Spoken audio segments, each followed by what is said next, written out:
sommes à Niakhène dans le cadre du programme UCAD Rural, qui est un concept de service à la communauté qui consiste pour l'université Cheikh Anta Diop de Dakar à mobiliser ses ressources, aussi bien ses ressources humaines, financières, pour aller appuyer les communautés locales. Et dans ce cadre-là, la commune de Niakhène a attribué à l'UCAD 30 hectares dans lesquels nous travaillons avec les communautés pour transformer l'agriculture, pour améliorer l'agriculture dans la zone de Niakhène. Nous sommes là dans le cadre d'une évaluation des activités que nous sommes en train de mener avec des groupements féminins.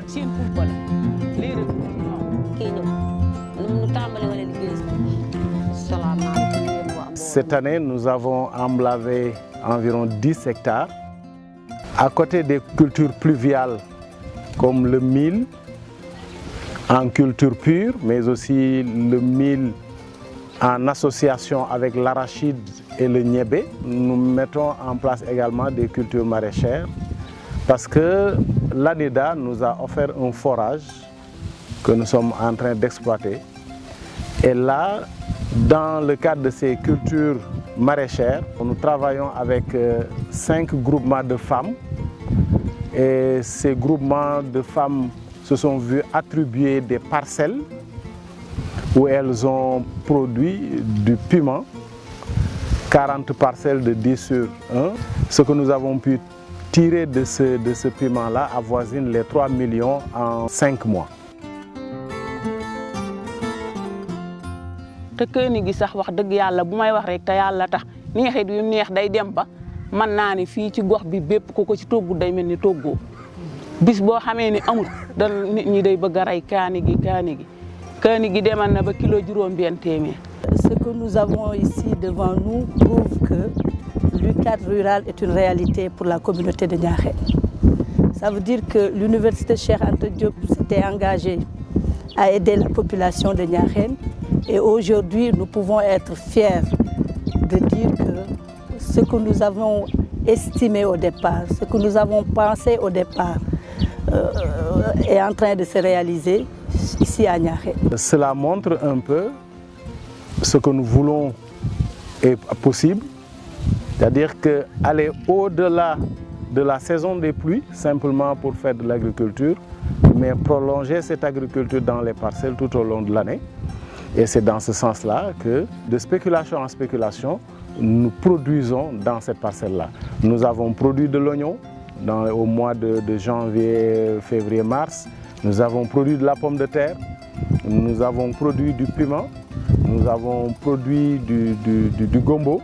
Nous avons produit également de l'aubergine, aussi bien amère que l'autre aubergine. On peut faire l'agriculture tout au long de l'année si on dispose de l'eau. Et heureusement, là, nous avons de l'eau et nous avons des femmes avec qui nous travaillons pour les autonomiser.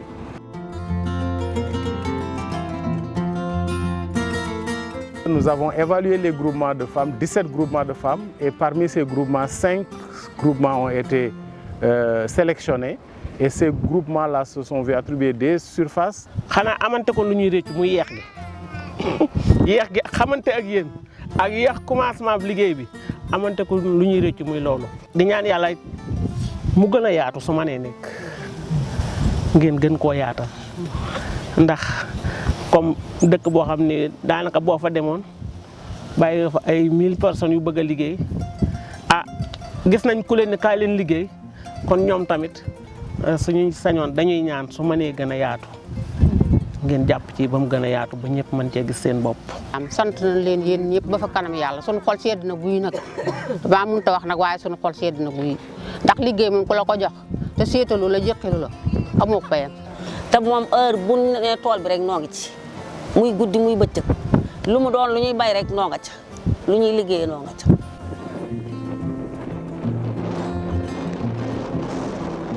Je salue quand même l'engagement des femmes. Jour et nuit, elles sont là, en train de cultiver, de soigner leurs parcelles et que le résultat est là aujourd'hui. Donc nous ne pouvons qu'être fiers de ce résultat. Olof Ndiaye dafa wax ni naxooñu waaye yéen tamit naxu leen ñu ndax soo leen ñu naxoon da ngeen naan ñëw leen ñu ñëw ba ci biir te dootuñu leen gis ñu nekk gumba di làmbatu wante nag yéen a ngi ñuy gunge di nu teete di nu laaj suñu bëgg-bëgg.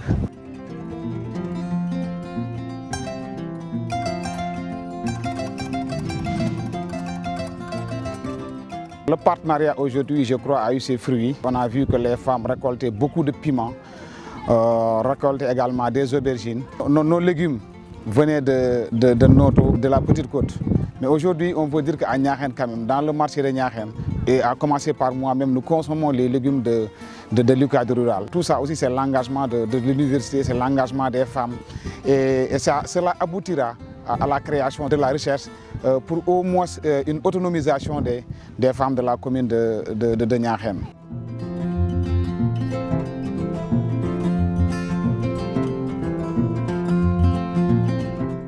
Mettons en place tout ce qui est financement, appui, et elles viennent travailler avec nous. Et les recettes, on va les garder et à un moment donné, nous allons les autonomiser et les mettre dans leur propre parcelle pour qu'elles continuent à produire comme elles produisaient dans les parcelles de l'UCAD.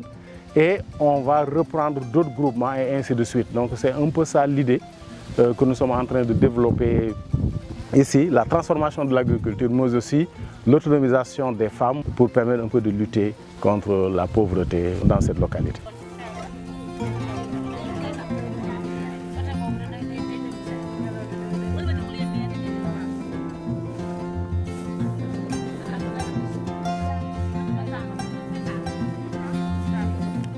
Yàlla may nu ak wér nu yokku di bay ba li ngeen bëgg nu dem ci sunuy tool di ci bay keneen koo xam ne man ngaa bay tam nga bay defe naa ni dañ ci sant bu baax waa université di ci sant seen ji lii nu fi yabal ak ñeen ñii nu booleeg ñoom noonu wax dëgg kontaante te rafetlu ko bu baax rek lan ci am soobee Yàlla.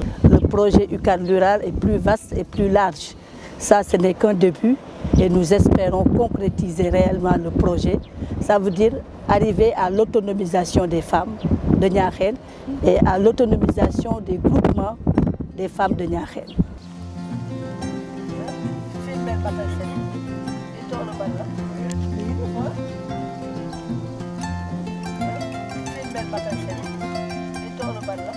Nous allons adresser nos remerciements au recteur pour la confiance parce que ça fait 3 ans, Mme Samba, moi et les autres, vraiment, ils nous accompagnent jour et nuit.